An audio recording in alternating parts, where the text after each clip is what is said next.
मसीह दे विच मेरे प्यारे बच्चों, जय यीशु मसीह दी।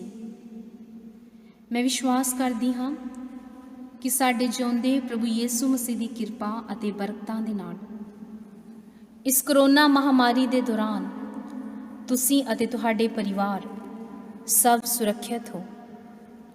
प्रभु यीशु दे पवित्र लहू दी रख्या विच हो। इस संकट दी घड़ी विच भी आओ असीं साडे जिउंदे प्रभु यीशु ते ईमान रखीए कि वो हमेशा साडे नाल है, साडी रख्या करदा है अते सानू हर तरह दीयां मुश्किलां ते बीमारियां तो बचा के अपने पवित्र हत्थां विच सानू सुरक्षित रखदा है। बच्चों, मेरा विश्वास है कि इन्हां दिनां विच तुसीं ज़रूर प्रार्थना करते होवोगे।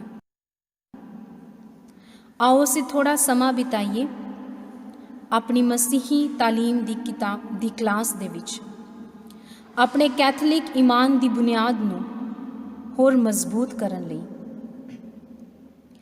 बच्चों, जिस तरह तुसीं जाणदे हो कि तुहाडी यह 9वीं जमात दी मसीही तालीम दी किताब, जिसका पूरा नाम कैथोलिक ईमान दी बुनियाद रसूलां दा कलमा, जो साडे विश्वास दी एक मजबूत ढाल है।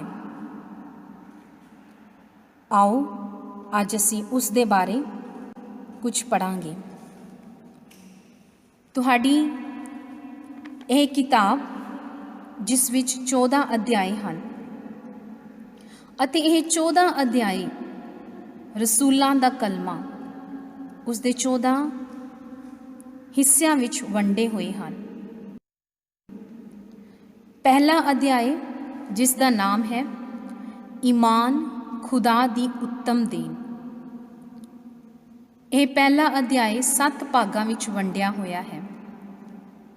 पहले भाग का नाम है ईमान खुदा दा वरदान। नंबर 2, ईमान जाहिर कीतियां सच्चाइयां नूं मनन लई जरूरी। नंबर 3, ईमान मुक्ति लई जरूरी। नंबर 4, खुदा दियां जाहिर कीतियां सच्चाइयां नूं मनना। नंबर 5, पवित्र ग्रंथ अते रसूली रवायत। नंबर 6, पाक लिखता। नंबर 7, रसूली रिवायत। अते उस तो बाद तुसी देखोगे कि रसूलां दा कलमा वो किस तरह 3 हिस्सियां विच वंडिया होया है।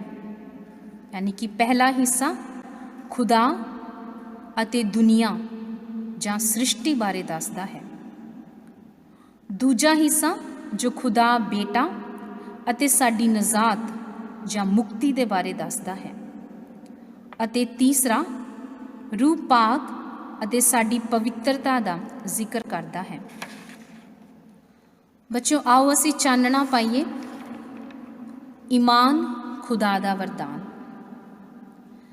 सब तो पहला मैं तुहानू पुछना चाहूँगी कि ईमान की है। बचपन तो अज तक असी उस जिउंदे परमेश्वर ते ईमान रखते हाँ। यह ईमान सानू कित्थों मिलता है? ईमान खुदा दी सब तो उत्तम देन है, जिस दे राही असी खुदा दे सारे जाहिर किए हुए ज्ञान उत्ते जिसनू वो अपनी कलीसिया दे राही मनवाउण लई पेश करदा है, बिना किसी शक दे यकीन करते हाँ। ईमान एक वड्डी बरकत है जिस दे बगैर असी नजात नहीं पा सकते। खुदा ने ईमान दी नेकी नू साडी रूह विचों उदों पैदा किया जदों असी बपतिस्मे दा साक्रामेंट स्वीकार किया। तो इस पहले भाग विच असी ये बच्चों पढ़ते हाँ कि ईमान खुदा दा वरदान है। जेकर सानू खुदा दा वरदान ना मिलता तो साडा ईमान पक्का नहीं हो सकता सी। दूसरे भाग दे विच असी पढ़ते हाँ ईमान जाहिर कीतियां सच्चाइयां नूं मनन लई जरूरी। ਸਭ ਈਮਾਨ ਰੱਖਦੇ ਹਾਂ ਪ੍ਰਭੂ ਯਿਸੂ ਮਸੀਹ ਉੱਤੇ, ਜਿਸ ਨੇ ਸਾਡੇ ਲਈ ਦੁੱਖ ਸਹੇ, ਸਲੀਬ ਉੱਤੇ ਚਾੜਿਆ ਗਿਆ, ਮਰ ਗਿਆ, ਦੱਬਿਆ ਗਿਆ ਅਤੇ ਤੀਜੇ ਦਿਹਾੜੀ ਮੁਰਦਿਆਂ ਵਿੱਚੋਂ ਜੀ ਉੱਠਿਆ। ਸਾਨੂੰ ਜ਼ਰੂਰ ਉਸ ਸਭ ਉੱਤੇ ਜਿਹੜਾ ਖੁਦਾ ਨੇ ਜ਼ਾਹਿਰ ਕੀਤਾ ਈਮਾਨ ਲਿਆਉਣਾ ਚਾਹੀਦਾ ਹੈ, ਕਿਉਂਕਿ ਜੋ ਖੁਦਾ ਅਜਿਹੀ ਸੱਚਾਈ ਹੈ ਜੋ ਨਾ ਫਰੇਬ ਦੇ ਸਕਦਾ ਅਤੇ ਨਾ ਹੀ ਫਰੇਬ ਖਾ ਸਕਦਾ ਹੈ। ਇਸ ਲਈ ਬੱਚਿਓ, ਜੋ ਵੀ ਸੱਚਾਈਆਂ ਸਾਡੇ ਤੇ ਜ਼ਾਹਿਰ ਕੀਤੀਆਂ ਹੋਈਆਂ ਹਨ ਉਸ ਉੱਤੇ ਈਮਾਨ ਲਿਆਉਣਾ ਬਹੁਤ ਜ਼ਰੂਰੀ ਹੈ। ਜੇਕਰ ਖੁਦਾ ਨੇ ਫਰਮਾਇਆ ਤਾਂ ਸਾਨੂੰ ਬਿਨਾਂ ਸ਼ੱਕ ਕੀਤੇ ਯਕੀਨ ਕਰਨਾ ਚਾਹੀਦਾ ਹੈ, ਭਾਵੇਂ ਉਹ ਜ਼ਾਹਿਰ ਸੱਚਾਈ ਸਾਡੀ ਸਮਝ ਵਿੱਚ ਨਾ ਆਵੇ। ਸਾਨੂੰ ਈਮਾਨ ਰੱਖਣਾ ਚਾਹੀਦਾ ਹੈ ਕਿ ਜੋ ਕੁਝ ਸਾਨੂੰ ਕਲੀਸਿਆ ਸਿਖਾਉਂਦੀ ਹੈ ਉਹ ਸੱਚ ਹੈ ਅਤੇ ਸਾਨੂੰ ਕਦੇ ਵੀ ਉਸ ਉੱਤੇ ਸ਼ੱਕ ਨਹੀਂ ਕਰਨਾ ਚਾਹੀਦਾ। ਜਿਹੜਾ ਆਦਮੀ ਸ਼ੱਕ ਕੀਤੇ ਬਿਨਾਂ ਈਮਾਨ ਲਿਆਉਂਦਾ ਹੈ, ਭਾਵੇਂ ਜ਼ਾਹਿਰ ਕੀਤੀ ਸੱਚਾਈ ਉਸ ਦੀ ਸਮਝ ਵਿੱਚ ਨਾ ਵੀ ਆਵੇ, ਤਾਂ ਉਹ ਆਪਣੀ ਅਕਲ ਨੂੰ ਛੱਡ ਨਹੀਂ ਦਿੰਦਾ, ਸਗੋਂ ਉਹਦੇ ਉੱਤੇ ਅਤੇ ਉਸ ਕੋਲੋਂ ਕੰਮ ਲੈਂਦਾ ਹੈ ਤਾਂ ਜੋ ਪਤਾ ਕਰੇ ਕਿ ਖੁਦਾ ਇਹੋ ਜਿਹੀ ਗੱਲ ਕਲੀਸਿਆ ਦੇ ਜ਼ਰੀਏ ਕਰਦਾ ਹੈ, ਅਤੇ ਜਦ ਉਸ ਨੂੰ ਪਤਾ ਲੱਗ ਜਾਵੇ ਕਿ ਉਹ ਗੱਲ ਖੁਦਾ ਦੀ ਲਈ ਪੇਸ਼ ਕੀਤੀ ਹੈ ਤਾਂ ਉਹਦੇ ਉੱਤੇ ਜਿਹੜਾ ਕਿ ਬੇਹੱਦ ਸੱਚਾਈ ਹੈ ਈਮਾਨ ਲਿਆਉਣਾ ਨਾਲ ਅਕਲ ਦੇ ਹੀ ਮੁਤਾਬਿਕ ਕੰਮ ਕਰਦਾ ਹੈ। ਤੀਸਰੇ ਭਾਗ ਵਿੱਚ ਅਸੀਂ ਪੜ੍ਹਦੇ ਹਾਂ ਕਿ ਈਮਾਨ ਸਾਡੀ ਮੁਕਤੀ ਦੇ ਲਈ ਬਹੁਤ ਜ਼ਰੂਰੀ ਹੈ।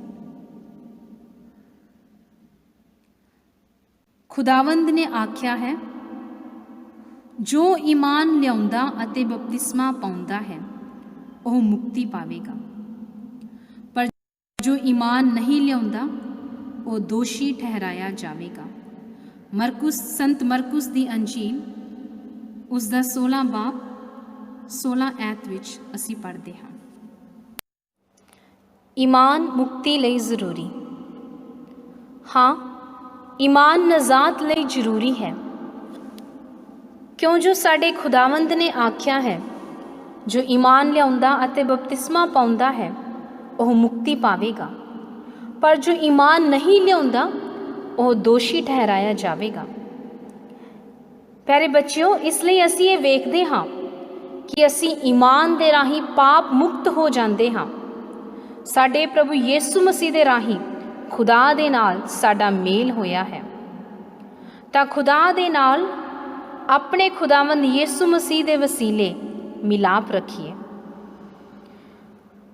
ਈਮਾਨ ਵਿੱਚ ਮੁਕਤੀ ਦੇ ਲਈ ਸਾਨੂੰ ਖੁਦਾ ਤੇ ਈਮਾਨ ਲਿਆਉਣਾ ਬਹੁਤ ਜ਼ਰੂਰੀ ਹੈ। ਸਾਡੀ ਮੁਕਤੀ ਦੇ ਲਈ ਸਾਨੂੰ ਪ੍ਰਭੂ ਯਿਸੂ, ਜਿਉਂਦੇ ਪ੍ਰਭੂ ਯਿਸੂ ਤੇ ਵਿਸ਼ਵਾਸ ਲਿਆਉਣਾ ਬਹੁਤ ਹੀ ਜ਼ਿਆਦਾ ਜ਼ਰੂਰੀ ਹੈ। ਈਮਾਨ, ਉਮੀਦ, ਪਿਆਰ ਅਤੇ ਤੌਬਾ, ਇਹਨਾਂ ਸਾਰਿਆਂ ਤੇ ਅਮਲ ਕਰਨਾ ਬਹੁਤ ਹੀ ਜ਼ਿਆਦਾ ਜ਼ਰੂਰੀ ਹੈ। ਖੁਦਾ ਦੀਆਂ ਜ਼ਾਹਿਰ ਕੀਤੀਆਂ ਸੱਚਾਈਆਂ ਨੂੰ ਮੰਨਣਾ। ਅਸੀਂ ਖੁਦਾ ਦੀਆਂ ਉਹਨਾਂ ਸਾਰੀਆਂ ਸਿੱਖਿਆਵਾਂ ਨੂੰ ਕੈਥੋਲਿਕ ਕਲੀਸਿਆ ਦੀ ਗਵਾਹੀ ਤੋਂ ਜਾਣ ਸਕਦੇ ਹਾਂ, ਕਿਉਂਕਿ ਪ੍ਰਭੂ ਯਿਸੂ ਮਸੀਹ ਨੇ ਉਸ ਨੂੰ ਹੀ ਸਾਰੀਆਂ ਕੌਮਾਂ ਨੂੰ ਤਾਲੀਮ ਦੇਣ ਦਾ। ਇੱਥੇ ਕਲੀਸਿਆ ਜਾਂ ਸਿਖਾਉਣ ਵਾਲੀ ਕਲੀਸਿਆ ਦਾ ਮਤਲਬ ਹੈ ਪੋਪ ਸਾਹਿਬ ਤੇ ਉਹ ਸਾਰੇ ਬਿਸ਼ਪ ਸਾਹਿਬਾਨ ਜੀ ਜਿਹੜੇ ਉਸ ਦੇ ਤਾਬਿਆਦਾਰੀ ਵਿੱਚ ਹਨ। ਖੁਦਾਵੰਦ ਯਿਸੂ ਮਸੀਹ ਨੇ ਇਹ ਅਧਿਕਾਰ ਕੈਥੋਲਿਕ ਕਲੀਸਿਆ ਨੂੰ ਦਿੱਤਾ ਜਦ ਉਸਨੇ ਆਪਣੇ ਰਸੂਲਾਂ ਨੂੰ ਆਖਿਆ, ਤੁਸੀਂ ਜਾਓ ਅਤੇ ਸਾਰੀਆਂ ਕੌਮਾਂ ਨੂੰ ਮੇਰੇ ਚੇਲੇ ਬਣਾਓ ਅਤੇ ਉਹਨਾਂ ਨੂੰ ਬਾਪ ਅਤੇ ਬੇਟੇ ਅਤੇ ਰੂਹ ਪਾਕ ਦੇ ਨਾਮ ਉੱਤੇ ਬਪਤਿਸਮਾ ਦਿਓ, ਨਾਲੇ ਉਹਨਾਂ ਨੂੰ ਉਹ ਸਾਰੀਆਂ ਗੱਲਾਂ ਦੀ ਪਾਲਣਾ ਕਰਨੀ ਸਿਖਾਓ ਜਿਨ੍ਹਾਂ ਦੀ ਮੈਂ ਤੁਹਾਨੂੰ ਆਗਿਆ ਦਿੱਤੀ ਹੈ।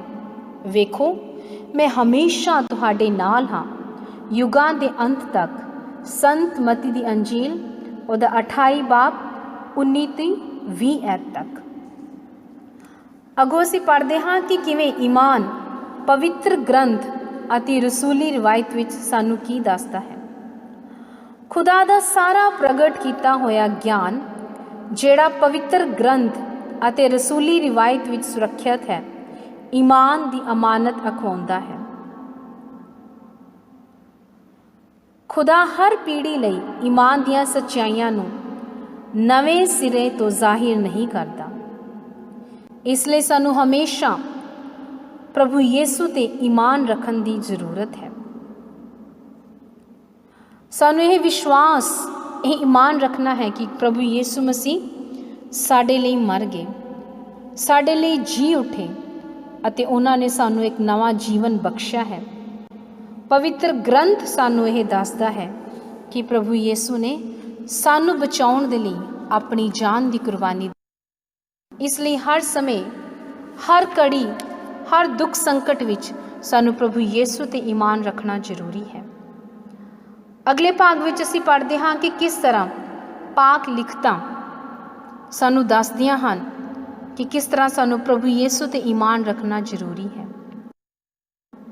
ਪਾਕ ਲਿਖਤਾਂ ਪੁਰਾਣੇ ਅਤੇ ਨਵੇਂ ਨੇਮ ਦੀਆਂ ਕਿਤਾਬਾਂ ਹਨ। ਪਵਿੱਤਰ ਆਤਮਾ ਦੇ ਪ੍ਰਕਾਸ਼ ਅਤੇ ਖਾਸ ਮਦਦ ਨਾਲ ਲਿਖੀਆਂ ਗਈਆਂ ਹਨ। ਪਾਕ ਲਿਖਤਾਂ ਦਾ ਪਹਿਲਾ ਹਿੱਸਾ ਪੁਰਾਣੇ ਨੇਮ ਦੀਆਂ ਕਿਤਾਬਾਂ ਹਨ, ਜਿਹੜੀਆਂ ਪ੍ਰਭੂ ਯੀਸੂ ਮਸੀਹ ਤੋਂ ਪਹਿਲਾਂ ਲਿਖੀਆਂ ਗਈਆਂ ਹਨ। ਦੂਸਰਾ ਹਿੱਸਾ ਨਵੇਂ ਨੇਮ ਦੀਆਂ ਕਿਤਾਬਾਂ ਹਨ, ਜਿਹੜੀਆਂ ਪ੍ਰਭੂ ਯੀਸੂ ਮਸੀਹ ਤੋਂ ਬਾਅਦ ਲਿਖੀਆਂ ਗਈਆਂ। ਪਾਕ ਲਿਖਤਾਂ ਉਹਨਾਂ ਨਬੀਆਂ ਨੇ ਲਿਖੀਆਂ ਜਿਨ੍ਹਾਂ ਨੂੰ ਪਵਿੱਤਰ ਆਤਮਾ ਦਾ ਗਿਆਨ ਪ੍ਰਕਾਸ਼ ਮਿਲਿਆ। ਗਿਆਨ ਪ੍ਰਕਾਸ਼ ਉਹ ਖਾਸ ਅਤੇ ਉੱਤਮ ਮਦਦ ਹੈ ਜਿਸ ਨਾਲ ਖੁਦਾ ਪਾਕ ਲਿਖਾਰੀ ਨੂੰ ਰੋਸ਼ਨੀ ਦਿੰਦਾ ਹੈ ਅਤੇ ਸਹਾਇਤਾ ਕਰਦਾ ਹੈ ਤਾਂ ਜੋ ਖੁਦਾ ਜੋ ਕੁਝ ਸਿਖਾਉਣ ਦਾ ਇਰਾਦਾ ਰੱਖਦਾ ਹੈ, ਲਿਖਾਰੀ ਸਿਰਫ ਉਸ ਨੂੰ ਹੀ ਸੱਚਾਈ ਅਤੇ ਵਫਾਦਾਰੀ ਨਾਲ ਲਿਖੇ ਅਤੇ ਸੱਚਾਈ ਨਾਲ ਬਿਆਨ ਕਰੇ। ਇਸ ਲਈ ਜੋ ਕੁਝ ਵੀ ਪਵਿੱਤਰ ਬਾਈਬਲ ਵਿੱਚ ਪੁਰਾਣੇ ਨੇਮ ਅਤੇ ਨਵੇਂ ਨੇਮ ਦੀਆਂ ਕਿਤਾਬਾਂ ਵਿੱਚ ਲਿਖਿਆ ਹੋਇਆ ਹੈ, ਪ੍ਰਭੂ ਯੀਸੂ ਦੇ ਬਾਰੇ, ਉਸ ਦੇ ਜੀਵਨ ਦੇ ਬਾਰੇ, ਸਾਨੂੰ ਉਸ ਉੱਤੇ ਵਿਸ਼ਵਾਸ ਰੱਖਣਾ, ਉਸ ਉੱਤੇ ਈਮਾਨ ਰੱਖਣਾ ਬਹੁਤ ਜ਼ਰੂਰੀ ਹੈ। ਅੱਗੋਂ ਅਸੀਂ ਪੜ੍ਹਦੇ ਹਾਂ ਰਸੂਲੀ ਰਵਾਇਤ। ਰਸੂਲੀ ਰਵਾਇਤ ਤੋਂ ਭਾਵ ਉਹ ਸਾਰੀਆਂ ਜ਼ਾਹਿਰ ਕੀਤੀਆਂ ਹੋਈਆਂ ਸੱਚਾਈਆਂ ਹਨ ਜਿਹੜੀਆਂ ਪਹਿਲੋਂ ਪਹਿਲ ਪ੍ਰਭੂ ਯੀਸੂ ਮਸੀਹ ਅਤੇ ਉਸ ਦੇ ਰਸੂਲਾਂ ਨੇ ਸਿਖਾਈਆਂ ਅਤੇ ਹੁਣ ਤੱਕ ਪੀੜ੍ਹੀਓਂ ਪੀੜ੍ਹੀ ਸਿਲਸਿਲੇਵਾਰ ਸਾਡੇ ਤੱਕ ਪਹੁੰਚੀਆਂ ਹਨ। ਇਹ ਰਿਵਾਇਤ ਰਸੂਲੀ ਇਸ ਲਈ ਅਖਵਾਉਂਦੀ ਹੈ ਕਿਉਂਕਿ ਕਲੀਸਿਆ ਦੇ ਈਮਾਨ ਦਾ ਹਿੱਸਾ ਹੋ ਕੇ ਲਗਾਤਾਰ ਪੀੜ੍ਹੀਓਂ ਪੀੜ੍ਹੀ ਰਸੂਲੀ ਜ਼ਮਾਨੇ ਤੋਂ ਹੀ ਹੁਣ ਤੱਕ ਈਮਾਨਦਾਰੀ ਨਾਲ ਪਹੁੰਚਾਈ ਗਈ ਹੈ। ਸਾਰੇ ਰਸੂਲਾਂ ਨੂੰ ਪ੍ਰਭੂ ਯੀਸੂ ਮਸੀਹ ਵੱਲੋਂ ਸਾਰੀਆਂ ਕੌਮਾਂ ਵਿੱਚ ਜਾ ਕੇ ਸਭ ਨੂੰ ਉਸ ਦੀ ਤਾਲੀਮ ਸਿਖਾਉਣ ਦਾ ਹੁਕਮ ਦਿੱਤਾ ਗਿਆ ਸੀ ਅਤੇ ਸਾਰਿਆਂ ਨੇ ਜਾ ਕੇ ਵੱਖ-ਵੱਖ ਕੌਮਾਂ ਵਿੱਚ ਅੰਜੀਲ ਨੂੰ ਫੈਲਾਇਆ, ਪਰ ਉਹਨਾਂ ਨੇ ਪ੍ਰਭੂ ਯੀਸੂ ਮਸੀਹ ਦੀ ਸਾਰੀ ਤਾਲੀਮ ਨੂੰ ਨਾ ਲਿਖਿਆ। ਸਿਰਫ ਥੋੜ੍ਹਿਆਂ ਹੀ ਰਸੂਲਾਂ ਨੇ ਉਸ ਦੇ ਪੈਗਾਮ ਨੂੰ, ਜਿਸ ਦੀ ਉਹ ਮੁਨਾਦੀ ਕਰਦੇ ਸਨ, ਉਸ ਦਾ ਇੱਕ ਹਿੱਸਾ ਹੀ ਲਿਖਿਆ। ਥੋੜ੍ਹੇ ਮਸਲੇ ਵਿੱਚ ਜਿਹੜੇ ਸਾਡੇ ਤੱਕ ਰਸੂਲੀ ਰਵਾਇਤ ਦੇ ਰਾਹੀਂ ਪਹੁੰਚ ਚੁੱਕੇ ਹਨ ਉਹ ਇਹ ਹਨ। ਅੰਜੀਲ ਦੇ ਲਿਖਾਰੀ ਸਿਰਫ 4 ਹਨ, ਸੈਕਰਾਮੈਂਟ ਸਿਰਫ 7 ਹਨ, ਖੁਦਾ ਦੀ ਮਾਂ ਹਮੇਸ਼ਾ ਕੁਆਰੀ ਰਹੀ। ਅੱਗੋਂ ਅਸੀਂ ਪੜ੍ਹਦੇ ਹਾਂ ਰਸੂਲਾਂ ਦਾ ਕਲਮਾ। ਰਸੂਲਾਂ ਦਾ ਕਲਮਾ ਇੱਕ ਅਜਿਹੀ ਸਾਡੇ ਈਮਾਨ ਦੀ ਅਜਿਹੀ ਮਜ਼ਬੂਤ ਢਾਲ ਹੈ ਜੋ ਸਾਨੂੰ ਸਿਖਾਉਂਦੀ ਹੈ ਕਿ ਸਾਨੂੰ ਕਿਸ ਤਰ੍ਹਾਂ ਇੱਕ ਖੁਦਾ ਤੇ ਈਮਾਨ ਰੱਖਣਾ ਚਾਹੀਦਾ ਹੈ, ਜਿਹੜਾ ਬਾਪ ਪੂਰੀ ਕੁਦਰਤ ਵਾਲਾ, ਆਸਮਾਨ ਅਤੇ ਜ਼ਮੀਨ ਦਾ ਪੈਦਾ ਕਰਨ ਵਾਲਾ ਹੈ। ਉਸ ਸੱਚੇ ਯੀਸੂ ਮਸੀਹ ਤੇ ਈਮਾਨ ਰੱਖਣਾ ਜਿਹੜਾ ਉਸ ਦਾ ਇਕਲੌਤਾ ਬੇਟਾ ਅਤੇ ਸਾਡਾ ਖੁਦਾਵੰਦ ਹੈ। ਜਿਸ ਤਰ੍ਹਾਂ ਬੱਚਿਓ ਮੈਂ ਤੁਹਾਨੂੰ ਪਹਿਲਾਂ ਦੱਸਿਆ ਕਿ ਰਸੂਲਾਂ ਦਾ ਕਲਮਾ 3 ਭਾਗਾਂ ਵਿੱਚ ਵੰਡਿਆ ਹੋਇਆ ਹੈ। ਪਹਿਲਾ ਭਾਗ ਕੀ ਦੱਸਦਾ ਹੈ? ਪਹਿਲਾ ਹਿੱਸਾ ਖੁਦਾ ਅਤੇ ਦੁਨੀਆ ਜਾਂ ਸ੍ਰਿਸ਼ਟੀ ਬਾਰੇ ਦੱਸਦਾ ਹੈ। ਦੂਜਾ ਹਿੱਸਾ खुदा बेटे ਅਤੇ ਸਾਡੀ ਨਜ਼ਾਤ ਜਾਂ ਮੁਕਤੀ ਦਾ ਦੱਸਦਾ ਹੈ। ਤੀਸਰਾ ਹਿੱਸਾ ਦੱਸਦਾ ਹੈ ਕਿ ਕਿਸ ਤਰ੍ਹਾਂ ਰੂਹ ਪਾਕ ਅਤੇ ਸਾਡੀ ਪਵਿੱਤਰਤਾ ਸਾਡੇ ਈਮਾਨ ਵਿੱਚ ਵਾਧਾ ਕਰਦੀ ਹੈ। ਰਸੂਲਾਂ ਦੇ ਕਲਮੇ ਵਿੱਚ ਅਸੀਂ ਵੇਖਦੇ ਹਾਂ ਕਿ ਕਿਸ ਤਰ੍ਹਾਂ ਸਾਡਾ ਵਿਸ਼ਵਾਸ ਅਸੀਂ ਉਸ ਜਿਉਂਦੇ ਪ੍ਰਭੂ ਯਿਸੂ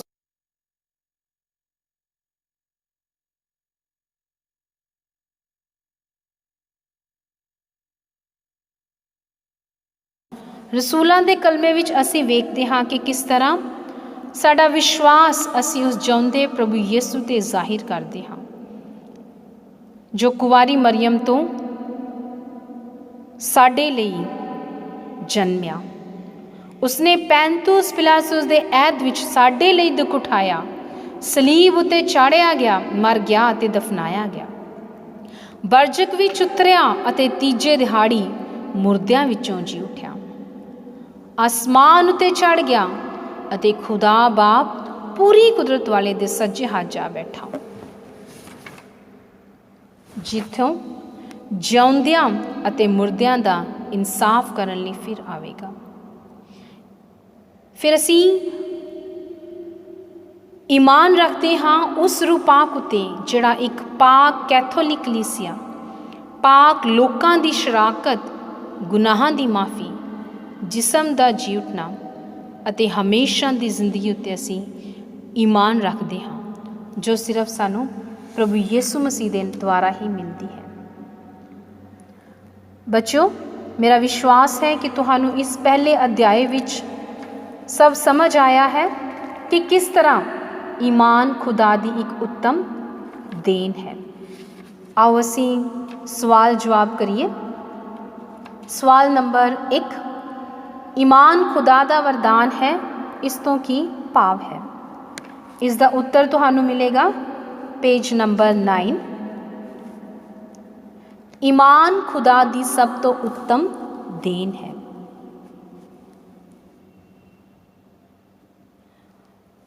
ਦੂਸਰਾ ਹੈ ਕਿ ਈਮਾਨ ਨਜਾਤ ਲਈ ਜ਼ਰੂਰੀ ਹੈ, ਪੇਜ ਨੰਬਰ 9। ਜੀ ਹਾਂ, ਈਮਾਨ ਨਜਾਤ ਲਈ ਜ਼ਰੂਰੀ ਹੈ। ਈਮਾਨ ਦੀ ਦੇਣ ਇੱਕ ਵੱਡੀ ਬਰਕਤ ਹੈ ਜਿਸ ਦੇ ਬਗੈਰ ਅਸੀਂ ਨਜਾਤ ਨਹੀਂ ਪਾ ਸਕਦੇ। ਅਸੀਂ ਇਸ ਬਰਕਤ ਨੂੰ ਈਮਾਨ ਦੇ ਖਿਲਾਫ ਕਸੂਰ ਕਰਨ ਨਾਲ ਗੁਆ ਬੈਠਦੇ ਹਾਂ। ਸਵਾਲ ਨੰਬਰ 3, ਰਸੂਲੀ ਰਿਵਾਇਤ ਤੋਂ ਤੁਸੀਂ ਕੀ ਸਮਝਦੇ ਹੋ? Page number 12, page number 12।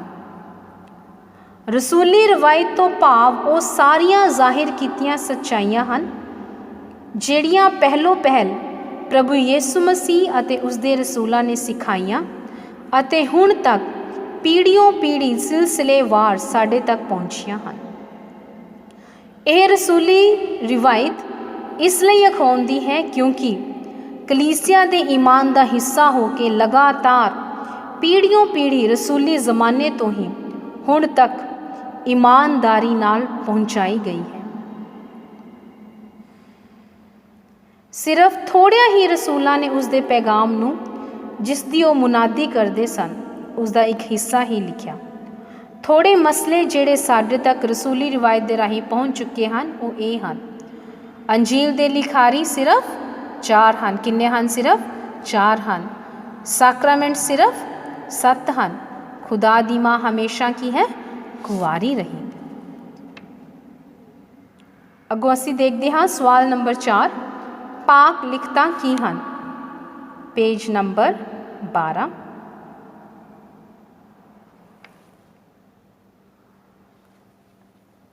ਪਾਕ ਲਿਖਤਾਂ ਪੁਰਾਣੇ ਅਤੇ ਨਵੇਂ ਨੇਮ ਦੀਆਂ ਕਿਤਾਬਾਂ ਹਨ ਜਿਹੜੀਆਂ ਪਵਿੱਤਰ ਆਤਮਾ ਦੇ ਪ੍ਰਕਾਸ਼ ਅਤੇ ਖਾਸ ਮਦਦ ਨਾਲ ਲਿਖੀਆਂ ਗਈਆਂ ਹਨ।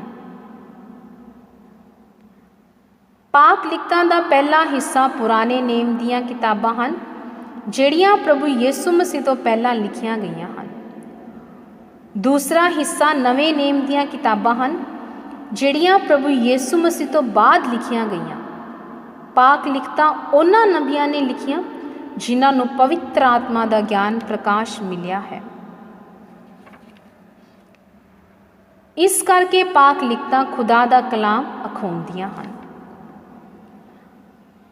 ਸਵਾਲ ਨੰਬਰ 5, ਰਸੂਲਾਂ ਦੇ ਕਲਮੇ ਤੋਂ ਇਲਾਵਾ ਹੋਰ ਕਿਹੜੇ ਕਲਮੇ ਹਨ? Page number 13। ਰਸੂਲਾਂ ਦੇ ਕਲਮੇ ਦੇ ਇਲਾਵਾ ਨੈਸੀਆ ਦਾ ਕਲਮਾ ਅਤੇ ਅਥਨਾਉਸੁਸ ਦੇ ਕਲਮੇ ਦਾ ਵੀ ਬਹੁਤ ਚਿਰ ਤੱਕ ਰਿਵਾਜ ਰਿਹਾ। ਨੈਸੀਆ ਦਾ ਕਲਮਾ 325 ਈਸਵੀ ਤੱਕ ਨੈਸੀਆ ਦੀ ਮਹਾਸਭਾ ਨੇ ਮੁਕਰਰ ਕੀਤਾ। ਅਥਨਾਸੀਉਸ ਦੇ ਕਲਮੇ ਬਾਰੇ ਬੜੀ ਦੇਰ ਤੋਂ ਇਹ ਰਾਏ ਰਹੀ ਹੈ ਕਿ ਉਹ ਸੰਤ ਅਥਨਾਸੀਉਸ, ਜੋ ਕਿ ਆਰੀਅਨ ਬਿਦਤ ਦੇ ਖਿਲਾਫ ਸਹੀ ਤਾਲੀਮ ਦਾ ਜ਼ਬਰਦਸਤ ਹਾਮੀ ਸੀ, ਦੀ ਫਿਕਰ ਦਾ ਨਤੀਜਾ ਸੀ। ਬੱਚਿਓ, ਤੁਸੀਂ ਇਹ ਸਾਰੇ ਕੁਐਸਚਨ ਆਨਸਰ ਇਸ ਨੂੰ ਅੱਛੀ ਤਰ੍ਹਾਂ ਪੜ੍ਹਨਾ ਹੈ, ਸਮਝਣਾ ਹੈ ਅਤੇ ਖੁਦਾ ਦੇ ਈਮਾਨ ਦੇ ਵਿੱਚ ਵਧਣ ਦੇ ਲਈ ਪ੍ਰਾਰਥਨਾ ਕਰਨੀ ਹੈ।